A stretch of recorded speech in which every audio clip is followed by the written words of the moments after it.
Thank you very much for joining me on the Scooter Space today, mate. Really interesting topic. It is the functions of a purple team and why more organisations should take note of this particular team. So, before we get into it, Chris, are you okay just to give a little bit of your backstory, please? Cool, yeah. I mean, I went to university later in life and studied forensic computing. So always had that kind of scientific mindset of, very defined as to the test that you wanted to run and how that you operated. Obviously, forensics is for the courts, so you have to be quite stringent in how you perform your testing.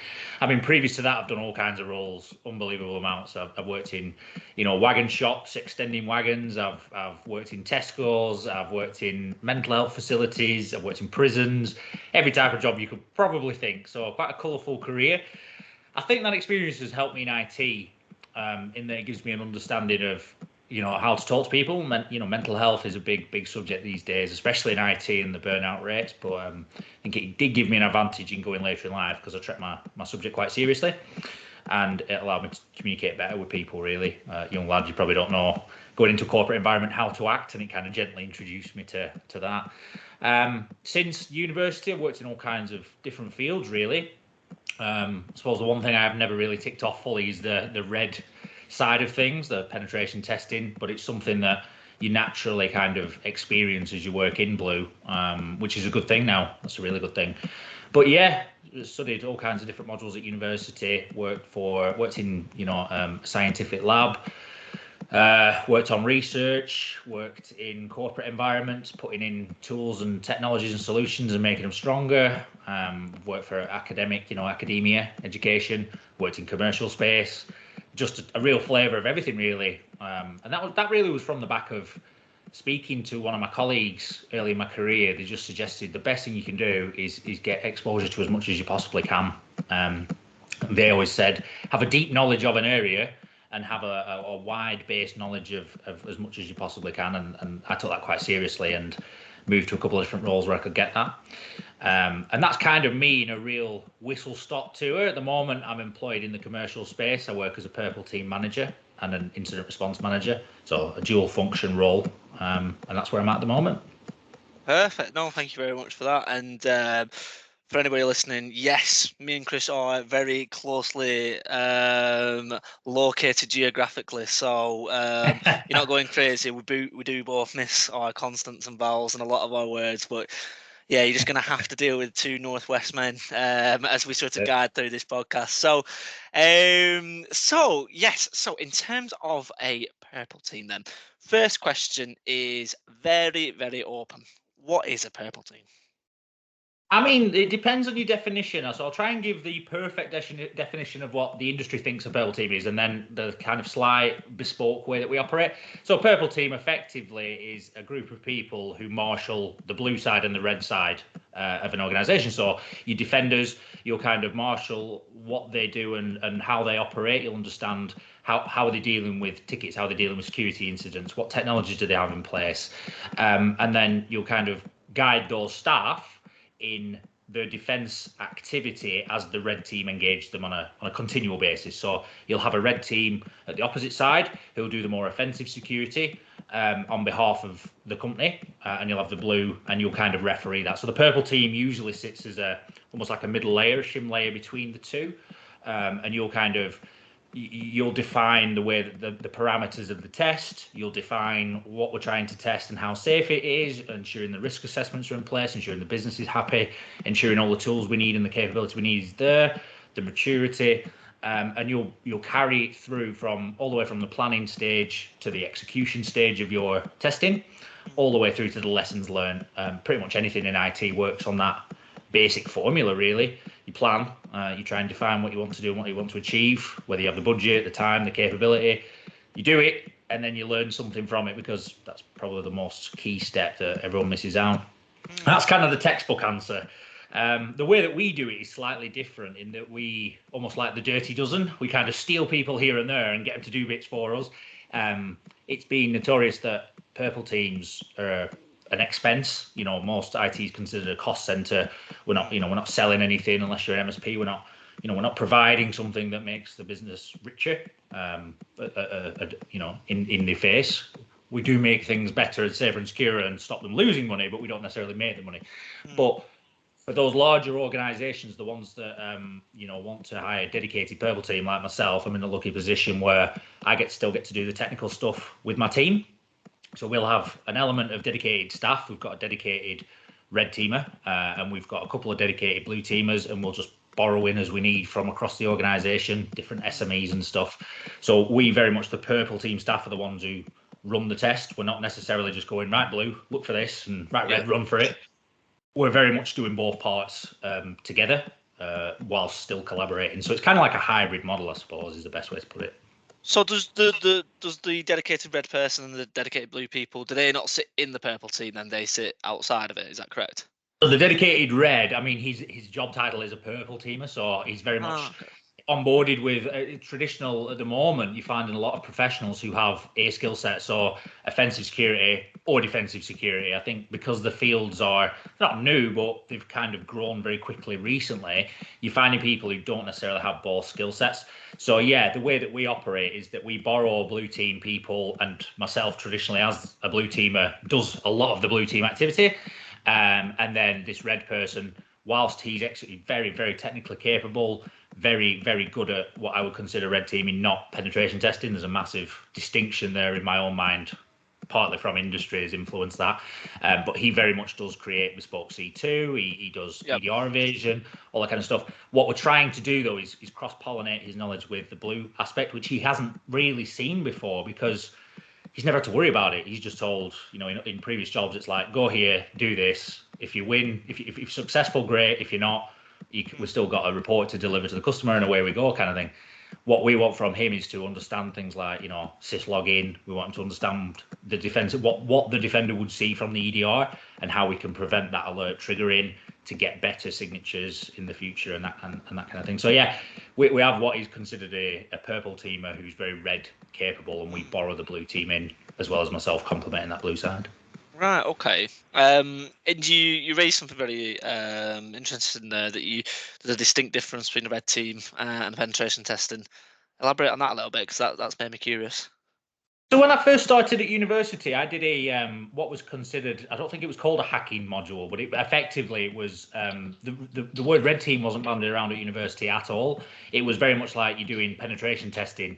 Now, they didn't set up a website that you just ran a vulnerability scan against. They very much were like, you need to break fully through into the network, you need to escalate privilege. And then I came out into market, and I've seen some of the bigger players who deliver a penetration test report, and the standard is just not great. From my own opinion, from what I saw from university, which I appreciate, commercial and university are very different, very different spheres. But my education, one of the best tutors I had at university, they expected a lot more from you. And, when you're engaging that penetration test, is to see how you can get in, and they took it just ever so slightly a step further for credential harvesting and such. So coming out into the commercial space, from what I've seen, a penetration test is, here are your vulnerabilities, basically like a vulnerability scan with a little bit of assurance, whereas your red team is more dedicated to thinking on the feet, not just being programmatic in clicking a button. It's almost like the difference between a script kiddie and a APT. Your red teamers are expected to carry a lot more. So I didn't identify that semantic difference until I hit the industry, and I saw it when people were saying they're paying thousands upon thousands of pounds for a penetration test report. I felt like they were getting ripped off in some respects because, it just didn't seem to be treated with the same gravitas. It was like, we ran this, we found some vulnerabilities, go fix. Whereas, a red teamer, they actually actively get into your network and start to see things, which I just find much more valuable. Yeah, no. So, in terms of that then, when it comes to when you're, obviously you mentioned that you've got a team underneath you, and also when you're applying for roles as well, or have done in the past, what does a particular purple team candidate look like? What sort of career stream do they come from? Yeah, I mean, it does depend a little bit on the hirer. If they've already got an established team in there that's full to the brim with blue staff, they're obviously going to be tilting towards the capability of red. For myself, I want an all-round mix. I mean, if you've got a deep technical knowledge in one domain, there is nothing out there now. We live in an age of information. There's nothing out there to stop you from learn some of the other stuff, because that makes you better. If you considered it like a, boxing or whatever, if you're a defensive fighter or anything, siege defense from years and years and years and years ago, you have to understand what your opponent is going to do. You have to understand what could come at you. So if you have a massive tower of knowledge about blue teaming and about, strengthening your EDRs, implementing teams, assessing firewall rules, everything that's traditional to a blue teamer, or even malware analysis, why couldn't you then just think of a little bit on your feet and do some extra learning to do the other side of it, to then think, how can I look at the malware trends I'm looking at? How could I then build my own malware that proves a concept, not necessarily to rip through a network, but just proves a concept that we dropped a TXT file, we showed that we got to this area, there's your flag, that kind of thing. So for me, what I'm looking for is someone with, deep technical knowledge in a domain, but surely with that willingness and proven willingness to learn a little bit more. That's what I'm after, really. Not someone who says, I know a little bit about the red. I want someone who's actually gone out there and is keen to learn more about the opposite side, the thing that they're not doing necessarily day to day, but makes them a whole-rounded professional. Yeah. Just because obviously, me being a recruiter in the space as well, I don't see a hell of a lot of. There's obviously a segment, but I don't see a hell of a lot of purple team roles out there, which makes me, obviously, you being sort of manager in that space, it must be that difficult as well to find candidates for these roles. So why do more organisations not have purple teams? Why do they always opt for a red or a blue? Yeah, I mean, it's a really, really good question. I think it's just a traditional battle line that's been drawn, to be honest with you. I think organisations have, you always start with your blue. You're no point hiring a red to attack what isn't there. So you build your blue capability, you're building assurance that your network is in a state where you are relatively happy with its operation, the day-to-day running. You've been implementing secure practices, you're aligning to standards.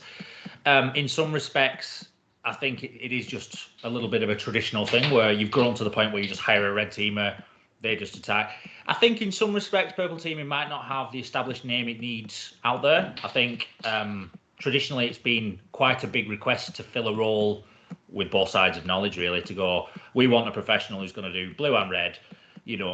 Obviously, the financial impact of that is you're hiring a professional, you're hiring an expert, so you're going to have to pay slightly more. And it would be a big capability loss if they then left. So there's always that element of fear. I suppose that some companies who,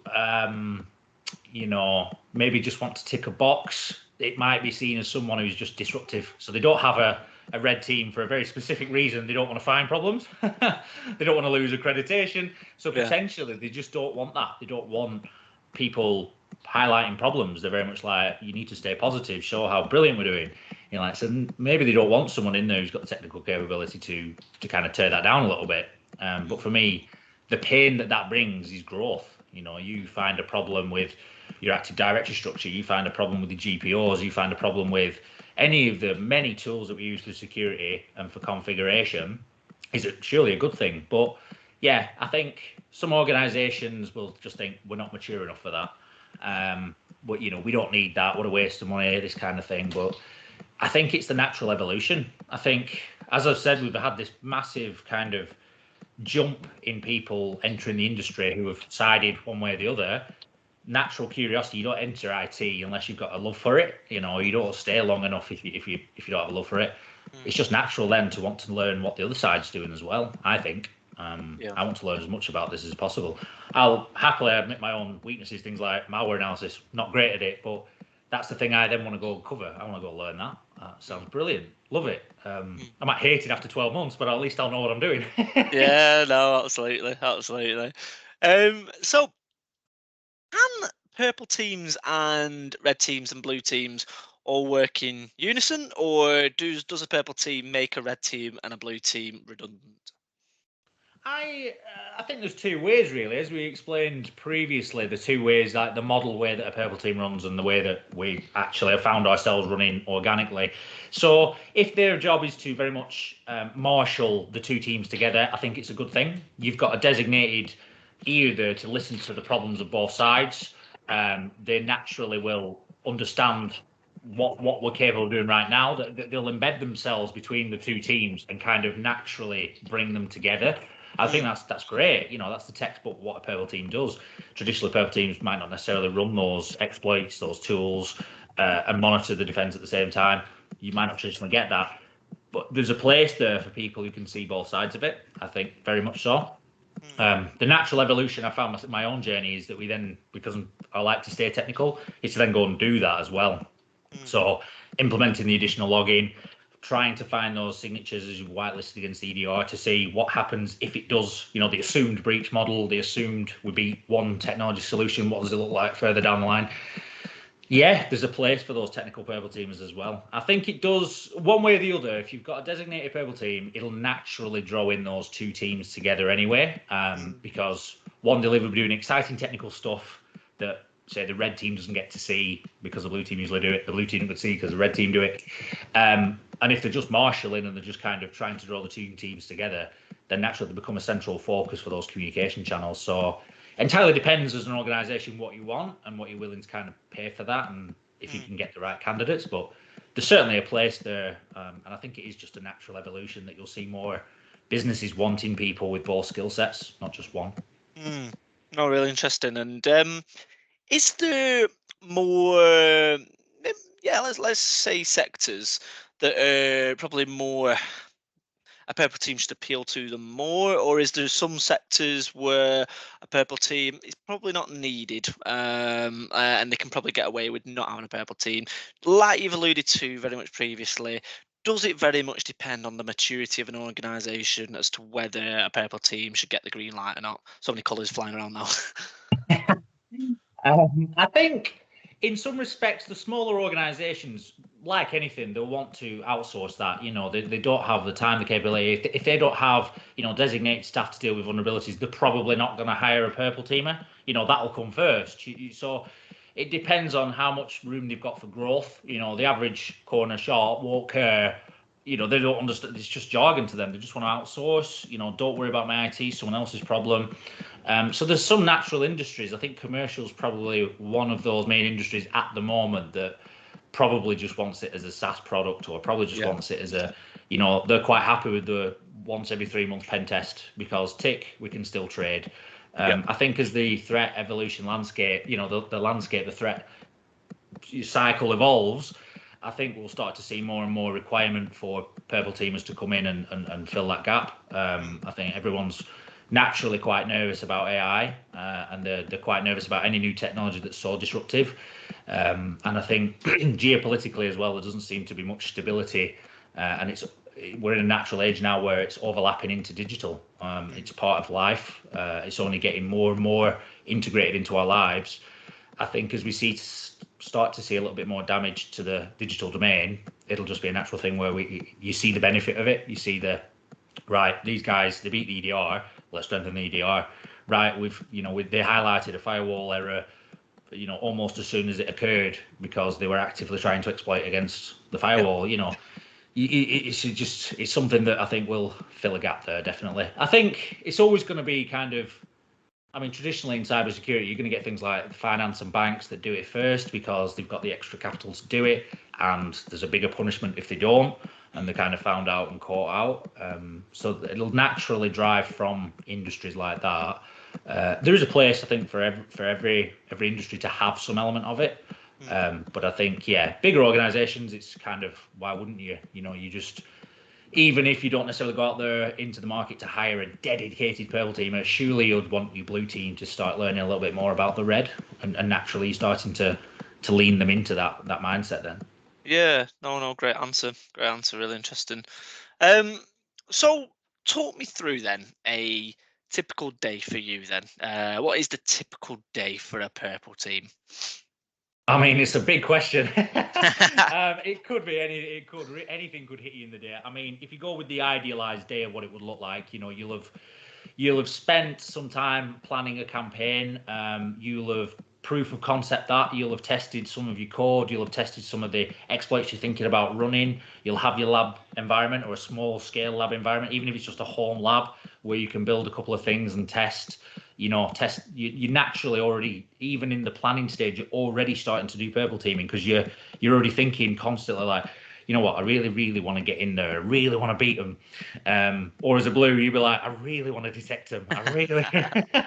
So you naturally, that friendly competition just brings. I have a real problem with my staff just working more and more hours because they love it. They love doing it. They absolutely love. You have to outwit the technologies that are being developed, and sometimes you do, sometimes you don't. We bypassed the EDR recently, and that was a big win. We're like, love it. What can we do next, kind of thing.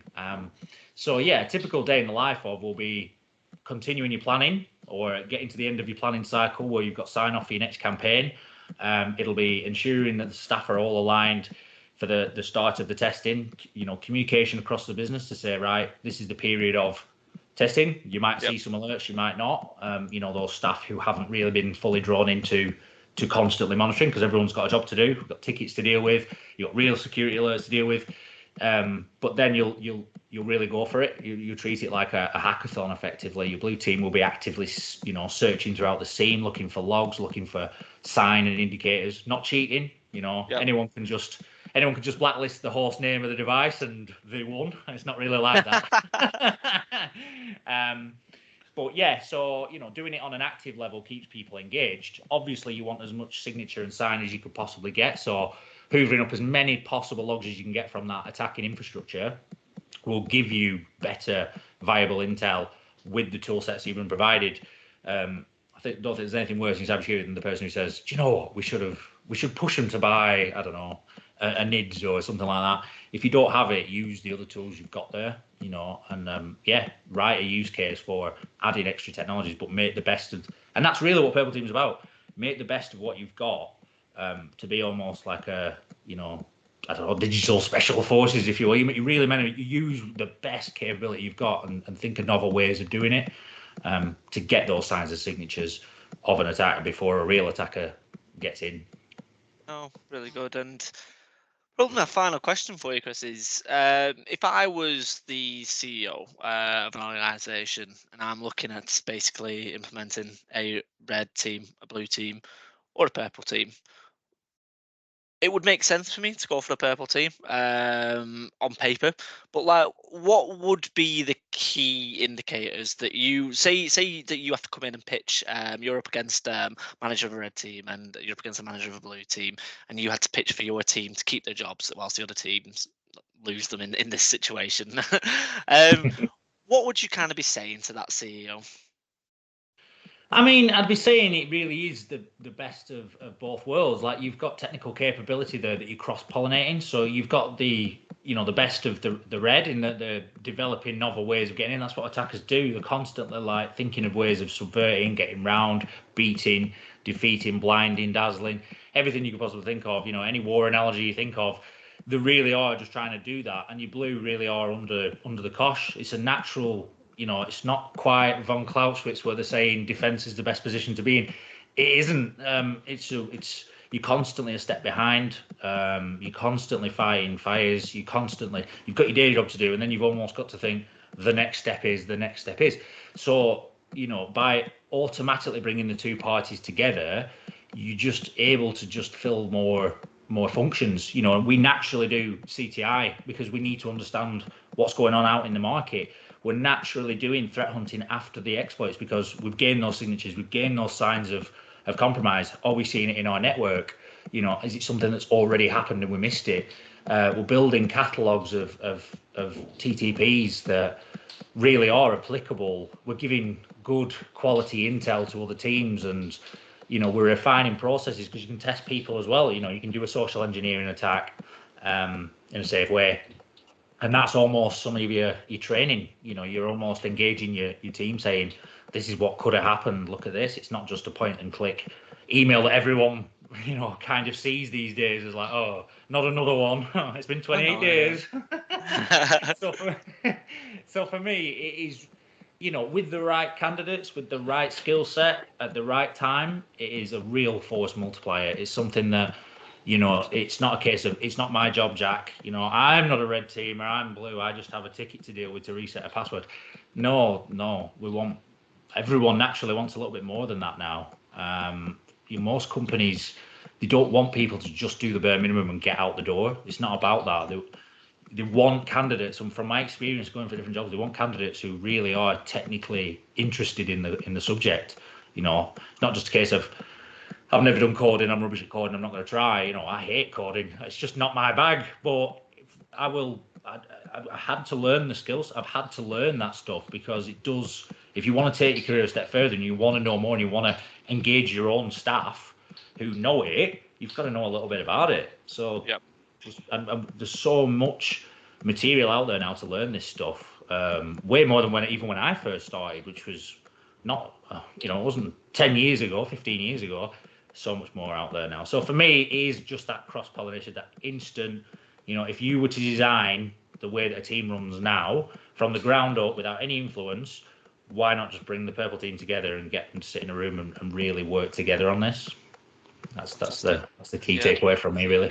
Yeah, no, perfect. A really good point. And that takes us up to our time. And there's been some absolute golden nuggets advice from me. I've learned a lot as well on this pod. So if anybody has any questions at all raised by the podcast today, anything they'd like to ask Chris, I'll be sure to put his information down below.